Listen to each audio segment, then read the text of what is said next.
What's up, y'all? It's been a couple weeks, but we are back. I'm excited about what we get to talk about today. Today, me and Linan are just going to be talking a little bit about marriage and just what we've learned from being married, and just relationship-wise, and just the way that you can be married and do ministry together, and just kind of chit-chatting about that. There's no like specific area we're trying to hit with it. So Lenan and me are both unprepared for what we're going to talk about, just trying to have some fluid conversation as far as marriage and what it looks like. And we don't talk a lot about marriage, which I think is funny because I like to think we have a good marriage. And so hopefully this is something that encourages you guys if you guys are married. If you're not married, hopefully it encourages you to find ways to, kind of look at how you want to be finding a spouse for yourself. So with that, Miss Lenan, what in the 3 years that we have been married, what has been the biggest thing you've learned about marriage? I think the biggest... I had an answer, but then I was kind of like, nope. I would say the biggest thing that I've learned is you have to be selfless. You can't go into it thinking, well, I guess it's a happy medium. You can't go into it thinking that I'm going to get married and this person is going to serve me and it's all going to be about me, and like it's not a 50-50 like you give so I give. It's a 100-100. Like, I serve you not because I know I'm going to get something back, but because you already have served me so well. And so it's 100-100.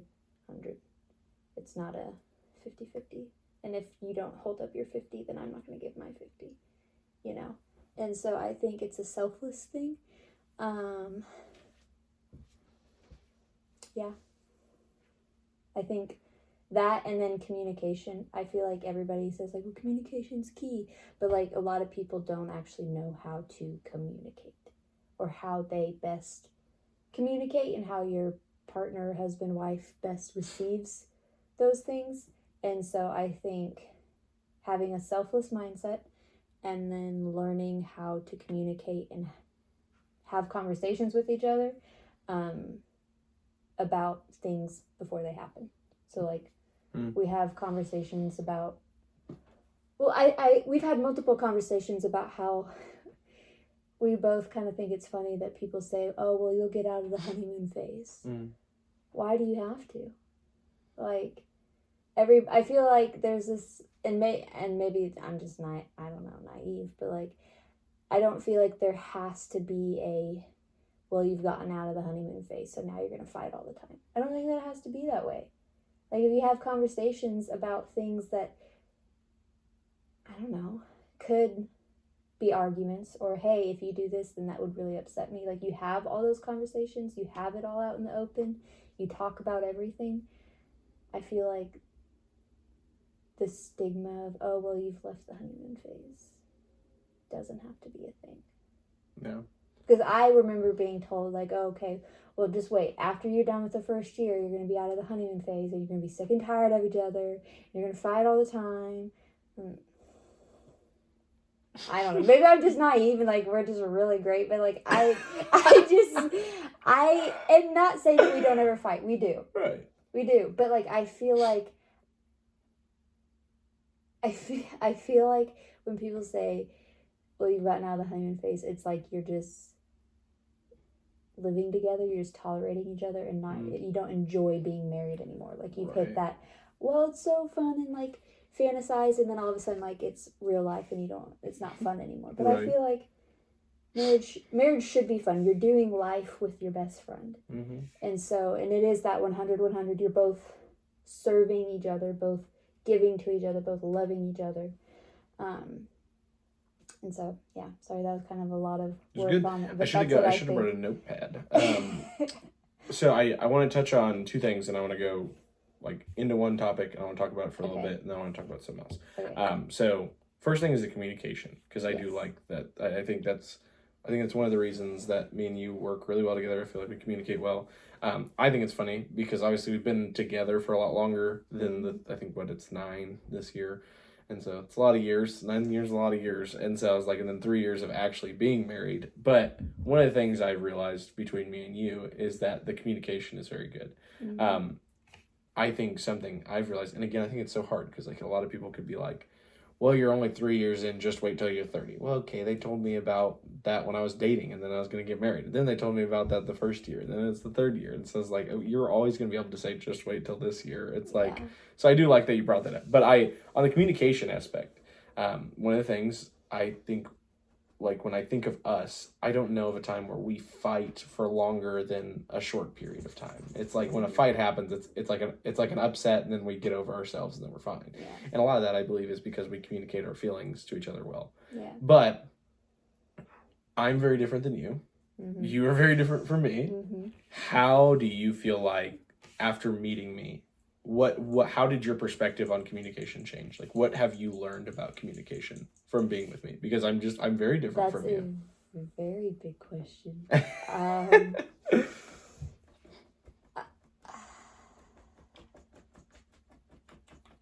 I think with you, like, I can't beat around the bush. Mm. I can't be like, well, this is just kind of how I feel, and this is just like, it kind of be like soft with it. And not that I don't feel like I'm rude, but like I have to be more pointed. Like, this is what I felt. This is how you made me feel. When you said this, that hurt my feelings. I can't be like, well, I know this, like, I have to be more bold with how I communicate and say what I actually feel, and not try to worry about hurting your feelings because you hurt my feelings, you know?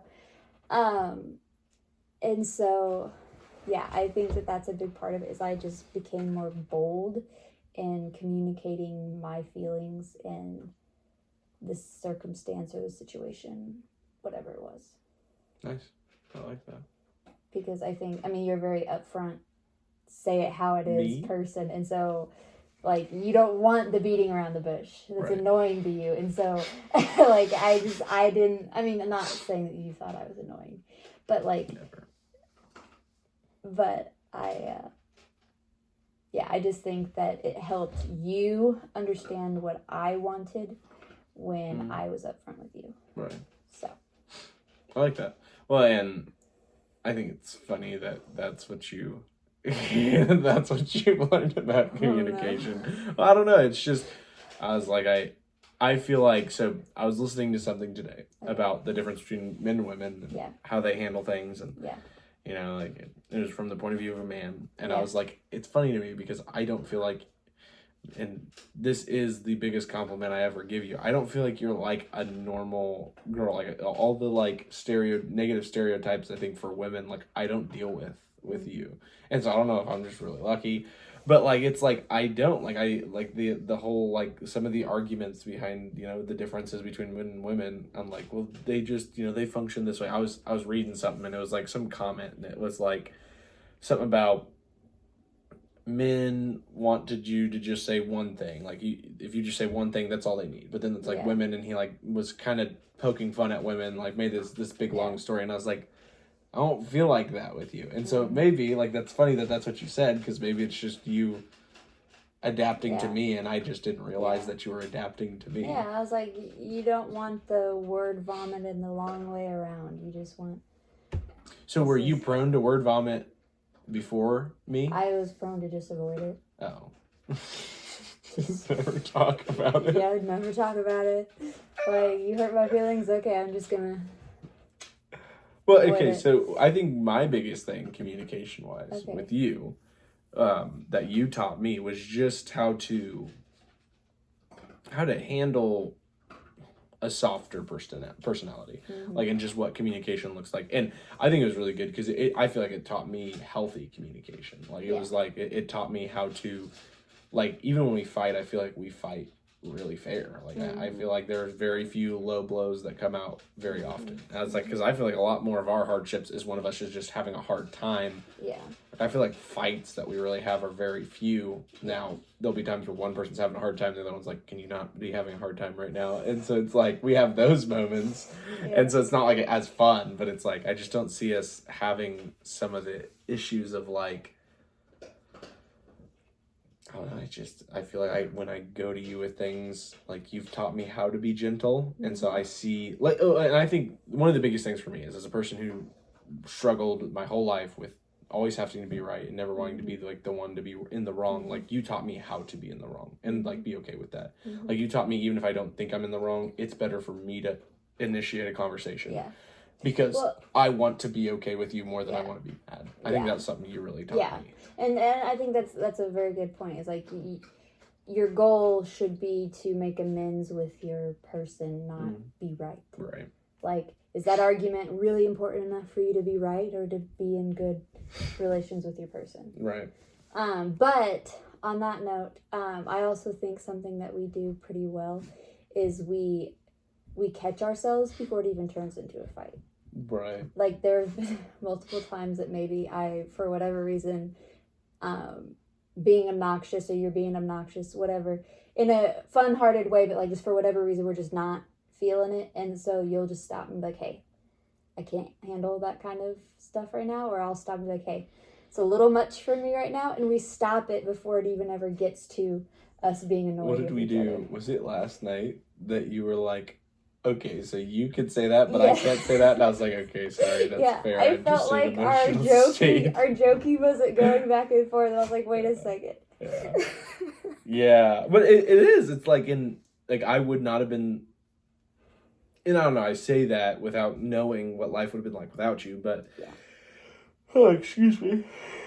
Like, I don't know how I would handle communication like that if it wasn't for you. Like, I genuinely think you are such a blessing to me in my life because of the way God has put you into my life to teach me how to communicate. I feel like that, like, it's so crucial to me because I do think about, if I didn't have you, the way I used to communicate would not have been that. Like, if somebody said, well, that's not fair, I would have just gotten mad. And, like, there's still moments where I know I act like that, but it's truly, I think it's a mix between that and then when we get, when you get called into ministry, trying to showcase a good life, and so you're trying to be appropriate and you're trying to honor God with what you do, and that makes you think about it more in a good way. And so I think there's kind of a combination between the two. Well, I also think something recently that was said, I can't remember who said it. Maybe it was Joplin. I know I heard it at church. Okay. And he said that, like, for them, when they were don't get upset at every little thing. Like, understand and know that maybe you just got your feelings hurt for no reason. Or, like, they said something kind of hurtful, but was that their real intent? Right. Like, were you trying to say something mean to me? No, you weren't. So, like, why get upset about it? Right. Just be like, hey, that kind of hurt my feelings, and move on. Or know that wasn't even the intent, and just let it go. You don't have to say anything.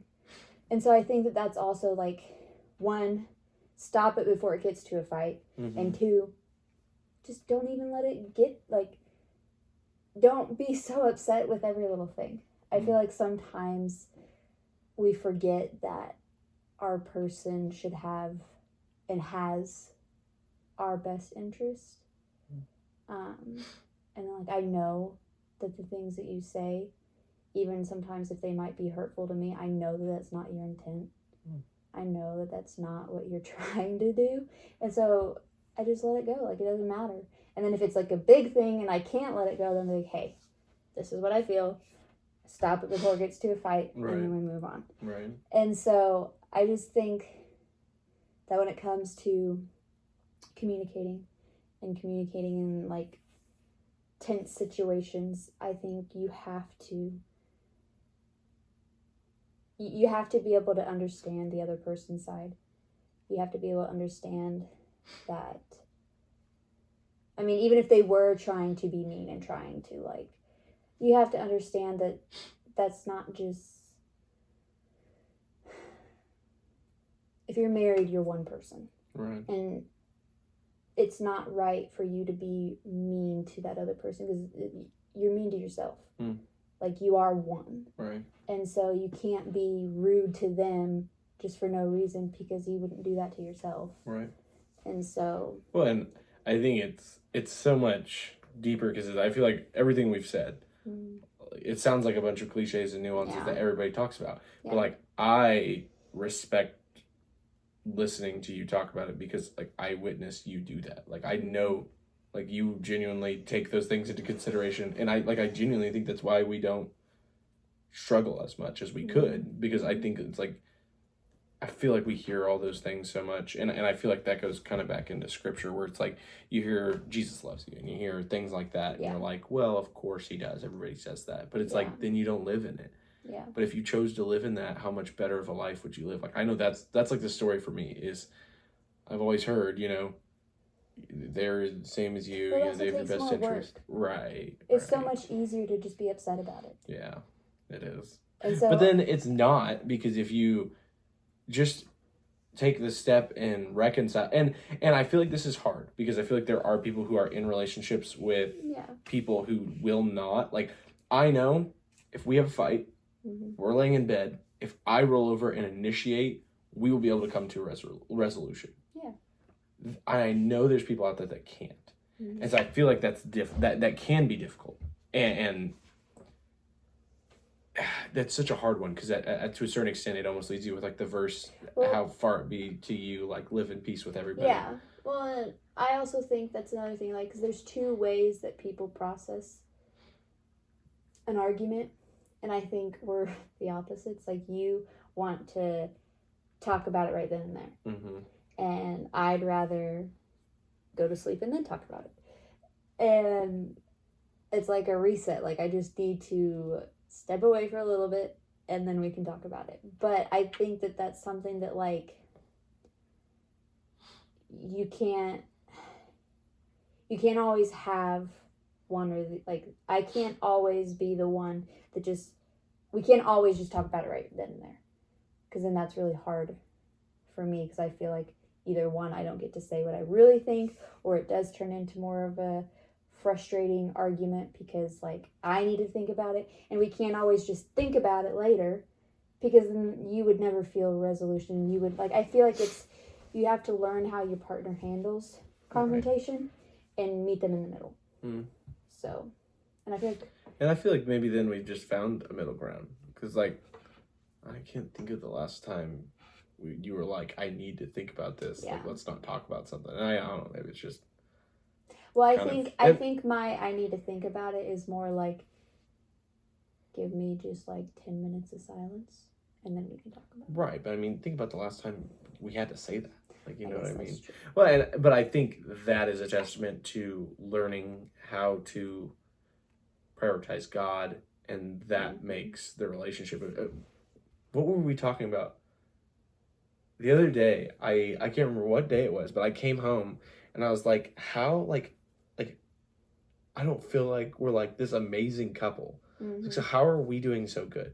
And I don't remember if it was I had gotten news about some couple that had an issue or been divorced or something like that, and it just made me really sad. And it was maybe, I can't remember if it was somebody we knew, but I remember coming home and saying, like, how do we do that? And you were like, it's so funny because I just, like, I'll never forget, you're just like, because we both love God, you know, like, because we're both chasing after God. And I was just like, at all. Shoot. Yeah, dude, I remember it like it was yesterday. It didn't happen that long ago. Like, I remember coming in and just being like, how are we doing? Yeah. Like, how do we seem to be doing good? Yeah. Like, what are we doing? And you were like, we both love God. We're both trying to follow God. And I was like, well, shoot, yeah, it makes sense. Like, I guess that's a simple answer. But I think it is. It's a simple answer, because, like, the life, it doesn't. And the life Jesus calls you to is not complicated. It's just hard.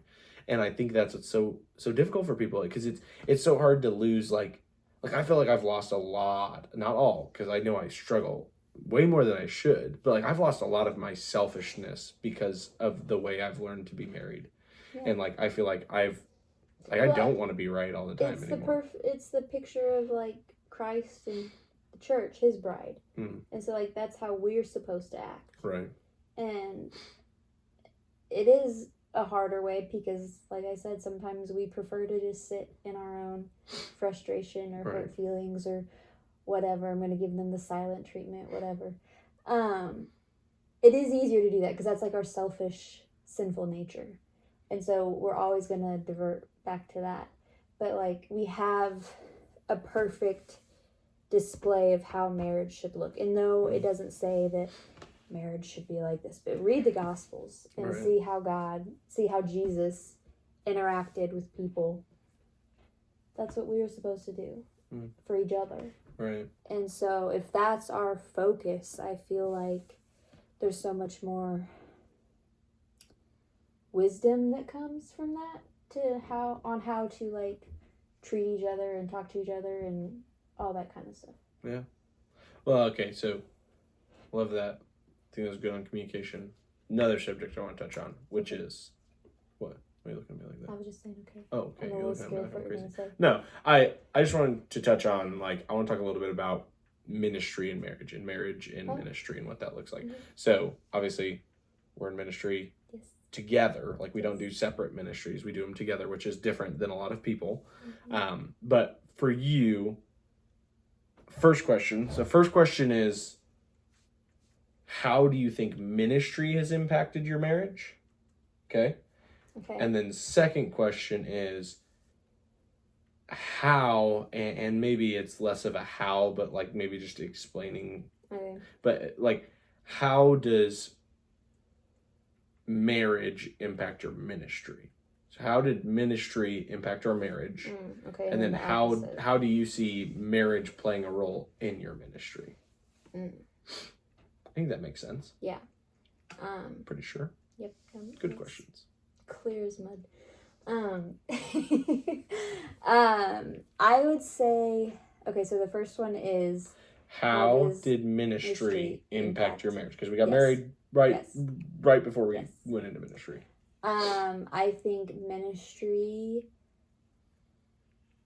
helped bring us closer together. One, because it was just something else that we were doing together.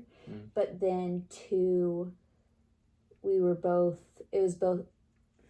was something that we were both actively seeking God and then being able to put action to that together. Mm-hmm. And then also just realizing that like doing ministry is great and it's fun. But like my first ministry and your first ministry is each other. Right.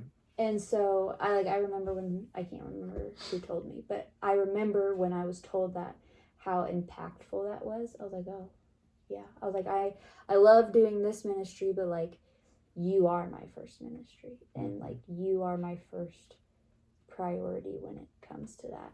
Right. And so I think that's how ministry impacted us, for me,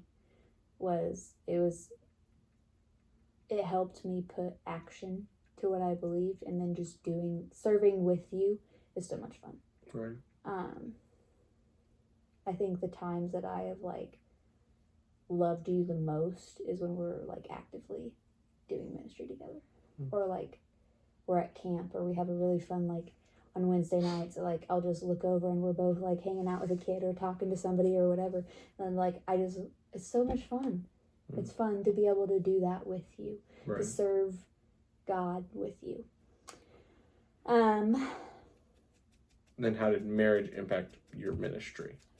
How does marriage impact your ministry? See, that one's a little bit harder. I don't know why. But marriage impacting my ministry. I think it's grown my want to serve different people. Because like we do youth ministry, but being married, you just kind of, I mean, even if you're not doing ministry, you just kind of want to be around other married people. And so that's another avenue of ministry, is being connected with younger couples. So like just the marriage side of itself giving you more ministry opportunities. Yeah. I like that. Yeah.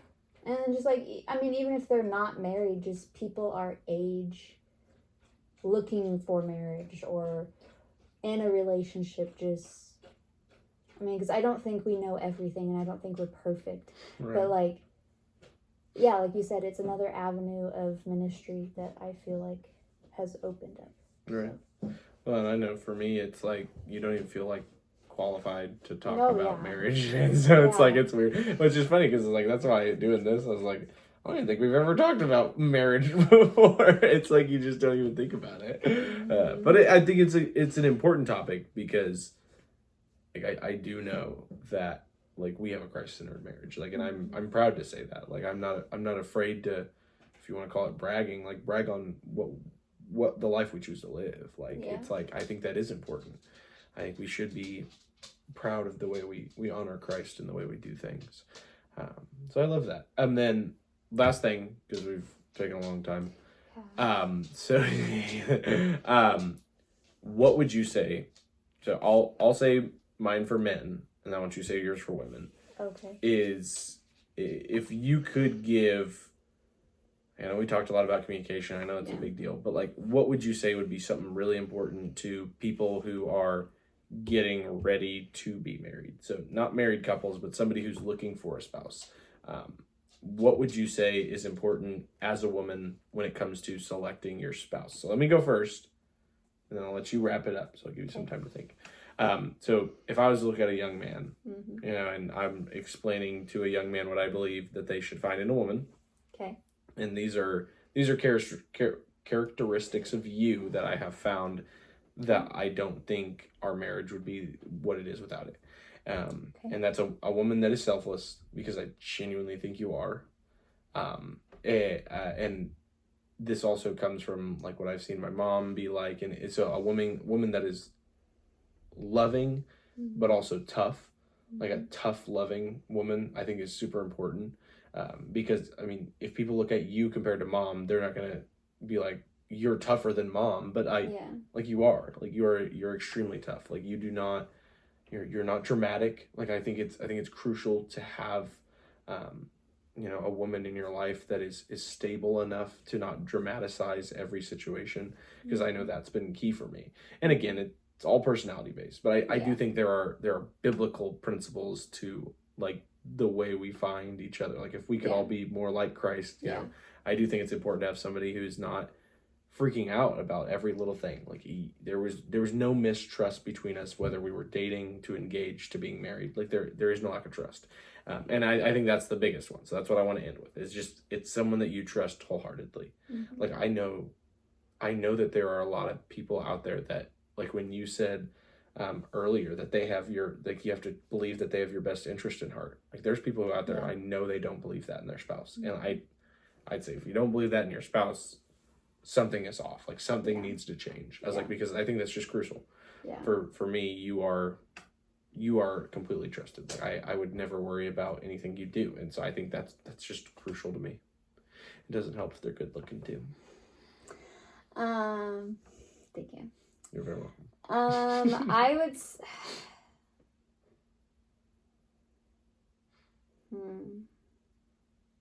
Dating advice is hard when you started when you were 16, huh? If you want to call it that, yeah. I would say something that you need to look for is, and I don't really know how to like one word for it, but I know for me, the assurance, like I didn't have any doubt that so like biblically, not biblically, I didn't have any doubt that you weren't pursuing me for marriage. I didn't have any doubt that you had any other, like, I knew that you loved me. You brought assurance. You brought this confidence that you weren't just messing around, you know? So I think looking for a young man that, or older, whatever, looking for somebody that is one, and I think that came from you giving me that assurance. I think that came from your assurance in Christ, your confidence in Christ, that you wanted marriage. You knew that that's what the goal was. You weren't just dating to date. Right. And so I think that's something very important to look for, is someone that has confidence in God, and they're not just dating to be dating. Like they want marriage. You need to have the same end goals. Yeah. And I think our end goals were the same. Right. And so, so that's like, not necessarily spiritual, but like, I think spiritually, I think for girls, or at least for me, I wanted to feel, girls just wanted to feel protected. Like they want to feel like secure. They want to feel loved. They want to feel cherished. And so finding a guy that offers those freely, but also in a godly way and leads you in a godly way. Like, I know that the way that you lead me is not down a path of sin. I know that you are seeking God because I can see it. I can see you doing the things that, like reading your Bible and spending time with God, and just like it's evident. If you have to question whether your person is a believer or a strong Christian, then something's not right. Like, it should be on display. Right. And so I think for you, something that I have loved is how strong you are in your faith and how good of a leader you are in your faith, and then in us dating and being married and all that kind of stuff. So I think for me, not that I'm just this weak, poor girl that needs a protector all the time, but like, girls just want to be protected. They want to have a man to be there and comfort them and provide for them on whatever level. And so I think that was the thing I loved the most, was your confidence in God. And yeah. That's it? There's lots of other things, but I love it. I don't feel like I need to just go on already. Yeah, there's lots of other things. Awesome. So. Well, thank you. Mm-hmm. I appreciate your wisdom. It's nice listening to you talk about that. I really do enjoy it. And I hope you guys got something out of that. I know we are sometimes kind of a quirky little couple in the way that we function. And so I know it's different for a lot of people, but I do genuinely believe the heart behind our marriage is seeking God and truly putting it into action. It's like, it's not a cliche. Like, that is what we do. It's like, if she is not up to date on her Bible plan, I'm hounding her about it because we're doing it together. It's like, that's how we function. It's like, it's God first. It's her encouraging me to have an attitude and choose decisions that reflect God in every single day. And it is a constant companionship to do the right thing and seek God and glorify him in all we do. I think it's just so crucial. So I hope you guys got something out of it. I hope it was able to just maybe bring you some comfort or encouragement, whether you're seeking marriage, not even at the point of seeking marriage, or if you've been married for a long, long time. Like, I hope this encourages you guys to never give up on the honeymoon phase, because that is just something that we've been convinced that we have to lose. How silly is that? The joy of the Lord is our strength. Like, we should have joy in our marriage. We are one. Mm-hmm. If you hate yourself, you are totally, totally misguided. And I confidently say that. And I don't care how many years I've been married, I'm going to keep confidently saying that. So we love you all. I hope you got some out of it. Our so for the week is Time We Move On by Benjamin William Hastings from his new album. It's very sad. It might make you cry, so fair warning. And I know I say that about a lot of songs because it happens to happen with a lot of songs. But I look forward to getting to talk to you guys again, and hope your week is blessed. And if you have any prayers, please let us know. But with that, deuces.